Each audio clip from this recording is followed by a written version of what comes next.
So there was a question on whether the teardown of the DJI Pocket 2 was in order to add cooling to it. And the answer is yes.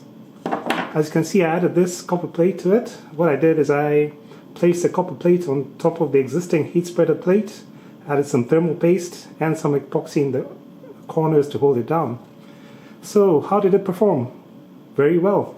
So for a season it provided good service, recorded until it ran out of storage space in the memory card. What I'll do is I'll take a power bank, just plug it in, and if it recorded for a while and there was poor ventilation, this heat spreader plate did become quite hot.